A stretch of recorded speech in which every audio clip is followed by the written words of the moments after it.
Dans cette vidéo, on va parler du métabolisme après 40 ans, ce qui le ralentit vraiment, ce qui ne change presque pas, et les leviers simples pour le relancer. On dit souvent que après 40 ans, ton métabolisme s'effondre, c'est comme ça, c'est l'âge, c'est faux, faux et archi faux. Ok. D'abord, il faut comprendre les bases. C'est quoi le métabolisme? La définition simple, c'est l'énergie totale que ton corps dépense chaque jour. Elle se répartit en 4 postes de dépenses. Et du coup, on va comprendre cette répartition parce que ça change absolument tout. Donc, les 4 postes de dépenses énergétiques, on va voir où partent les calories utilisées. Il y en a 65% qui sont utilisés dans le métabolisme de base, 20% dans le NEAT d'activité, 10% dans la digestion et 5% pour le sport. Et on voit que le sport, du coup, a une part très infime dans la dépense calorique. Le premier poste de dépense, c'est le métabolisme de base qui utilise 65% des calories ingérées. Donc, c'est l'énergie que ton corps dépense au repos pour faire battre ton cœur, pour la réflexion au niveau du cerveau, pour le système respiratoire, pour la régulation de la température corporelle. Et ça, du coup, il marche même quand on dort. Parce qu'évidemment, on continue d'avoir nos fonctions vitales même en dormant ou en étant assis.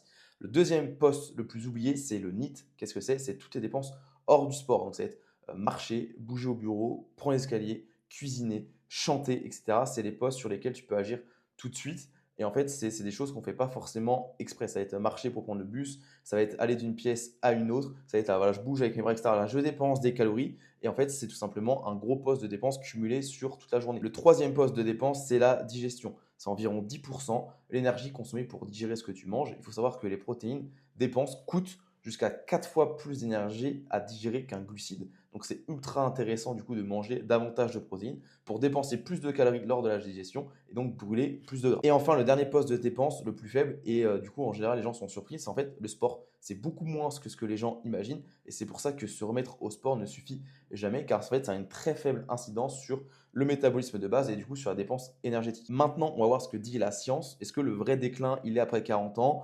Est-ce que c'est un mensonge ou pas?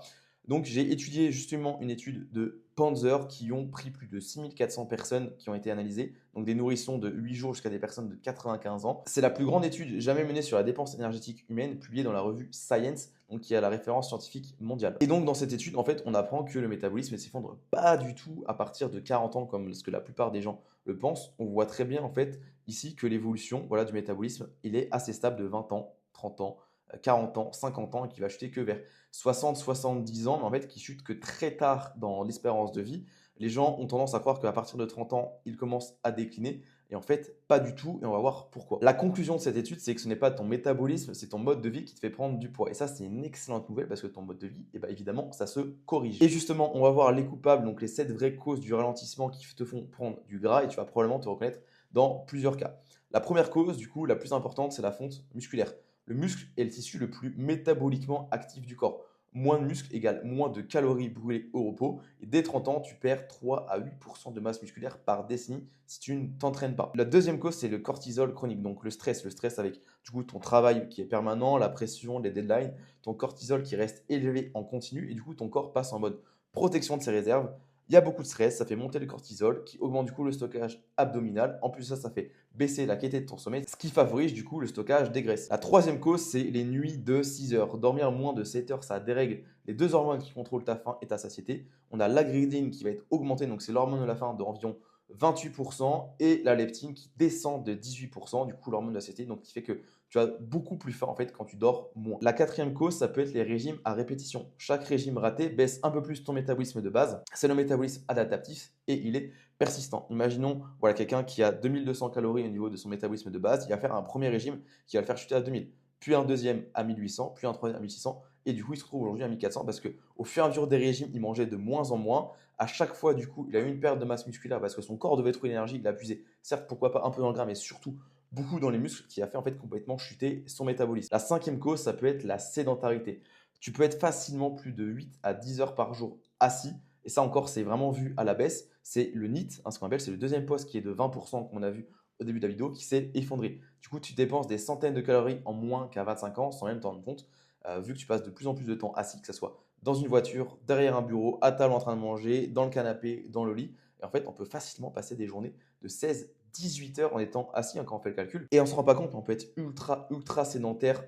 Prenons le cas par exemple d'une journée typique de quelqu'un qui travaille. Il va se lever, il va rester une demi-heure assis pour son petit déjeuner. Il va faire une demi-heure de voiture. Il va arriver à son travail, il va rester 8 heures à son travail, une heure assis à sa pause du midi. Il va revenir le soir une demi-heure de voiture. Il va repasser une heure pour manger, 2 heures dans du coup son canapé pour regarder la télé et il va dormir. Ce qui fait que sur une journée de 24 heures, la personne, ça se trouve, va être sédentaire 23 heures, voire 23h30 sur 24. Ce qui fait en fait 95% du temps, ce qui est en fait beaucoup plus que quand on est jeune, etc. On va davantage marcher, etc. On va sortir dehors, ce qui fait qu'on dépense beaucoup plus de calories en fait en étant potentiellement plus jeune et c'est juste tout simplement dû à notre hygiène de vie. Il faut savoir qu'une personne assise brûle jusqu'à 3500 kcal de moins par jour qu'une personne ambulatoire et du coup sur le long terme ça peut vraiment faire une différence drastique. La sixième cause c'est le quotidien professionnel avec l'alimentation de responsables, managers, chefs d'équipe, etc. de cadres de façon générale, de personnes qui travaillent dans un bureau ou autre. Ça peut être les déjeuners d'affaires avec les viennoiseries du matin, les apéros clients, l'alcool social.